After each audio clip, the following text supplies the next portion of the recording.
Lavrov and Zebari stress that the solution to the crisis in Syria is only political and all states must support it.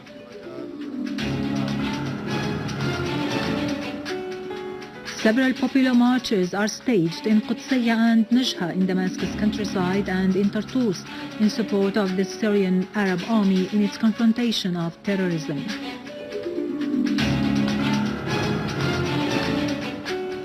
The Syrian Arab Army units continue to perform their tasks in combating terrorism and eliminating a large number of armed men in several governorates.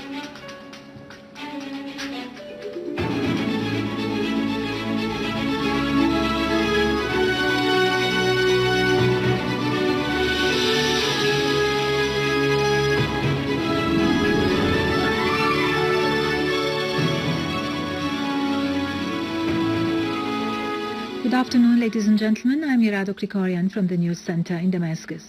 In a joint press conference with his Russian counterpart Sergei Lavrov, Iraqi Foreign Minister Hoshyar Zebari said the talks covered the developments of the crisis in Syria and the results of the recent Geneva II meetings.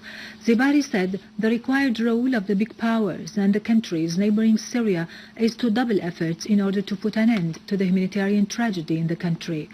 On his part, Lavrov stressed that Russia and Iraq have agreed that a political solution is the only way out of the crisis in Syria and it must be supported by all countries. Lavrov referred to the need to stand on Iraq's side in the face of the widespread terrorism in the region. He said the ongoing flow of arms into Syria without any international effort to stop it would only aggravate the humanitarian situation in the country.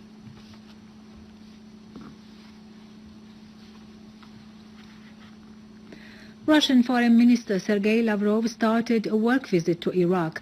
Lavrov is scheduled to hold talks with Iraqi Premier Nouri al-Maliki on cooperation between Iraq and Russia and the situation in Syria. Russia Today website quoted the Russian Foreign Ministry as saying in a statement.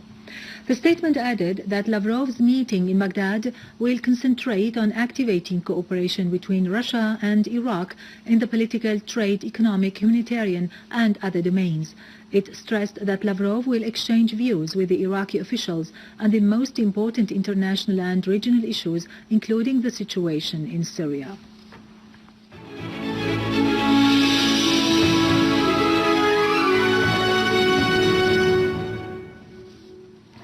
Thousands of Qudsiya inhabitants in Damascus countryside have staged a march in support of the Syrian Arab Army against the terrorist groups and in support of the national principles.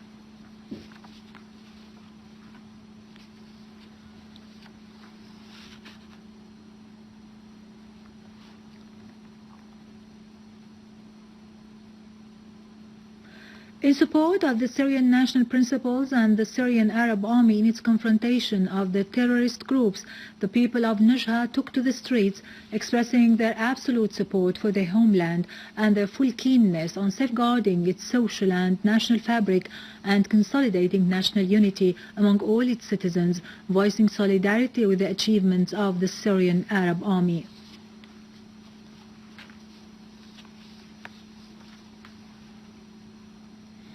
A mass rally was organized along Tartus coastal beach in support of national principles and the Syrian Arab Army. The participants carried flags and placards which stressed loyalty for the homeland, voicing complete rejection of any foreign interference in Syria's internal affairs.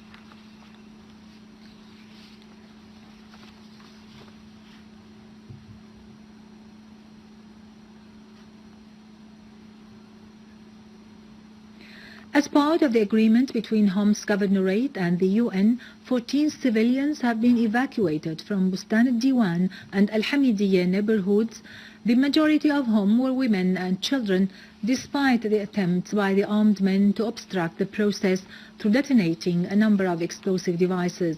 Meanwhile, Al-War inhabitants have started to receive the distributed material and the relief assistance.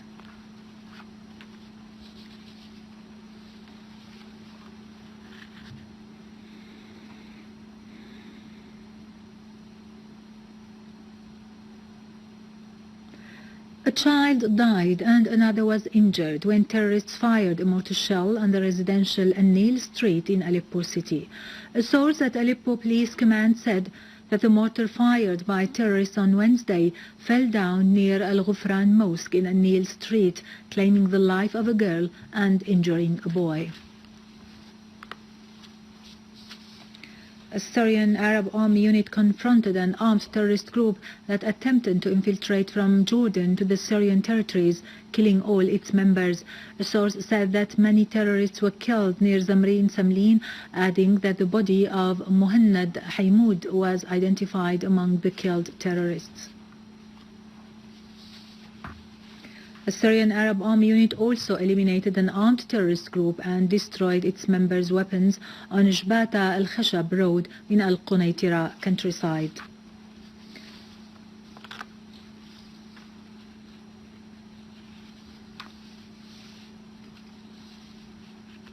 In Deir ez-Zor, our Syrian Arab armed forces clashed with terrorists in al-Rashidiyya, al-Hwaiqa and al-Mra'iyya, killing and wounding dozens of them.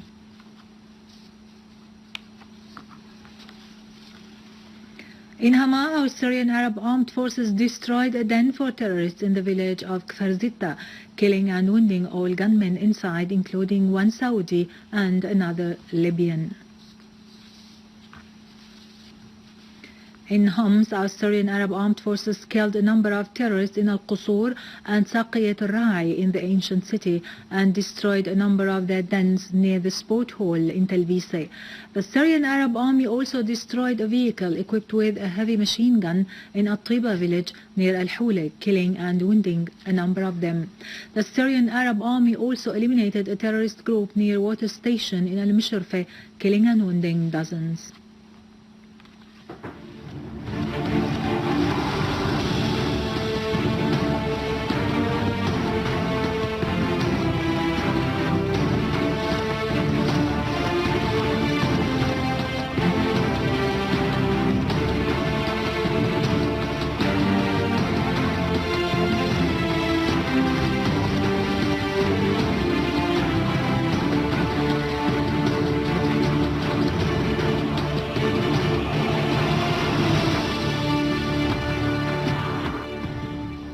Welcome back.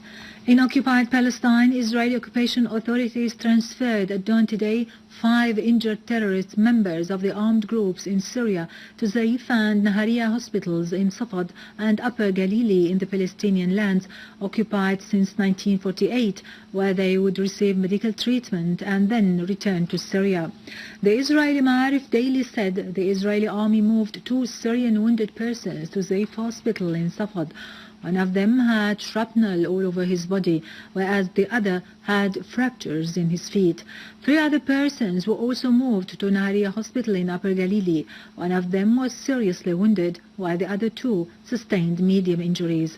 Israeli Prime Minister Benjamin Netanyahu, accompanied by political and military officials, had visited last Tuesday the field hospital set up by the Israeli occupation authorities in the occupied Syrian Golan in order to receive the wounded terrorist mercenaries who are fighting in Syria.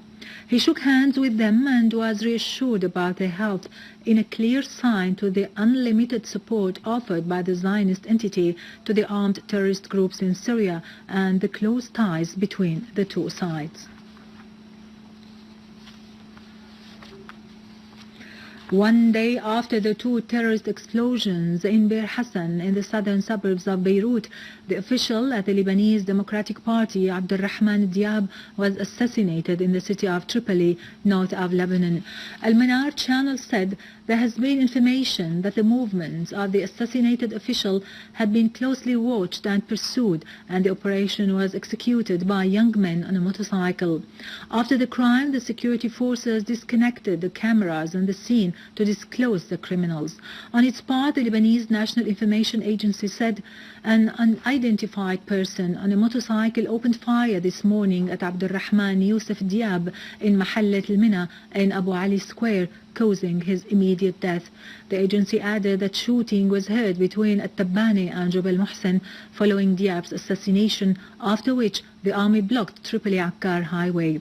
Also after the assassination, a person was reportedly killed and others were injured in shootings in Tripoli.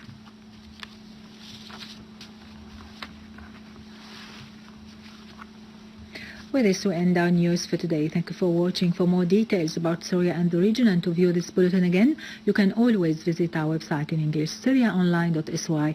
Now to latest business and market news with Karun Kürkcan, but after a short break.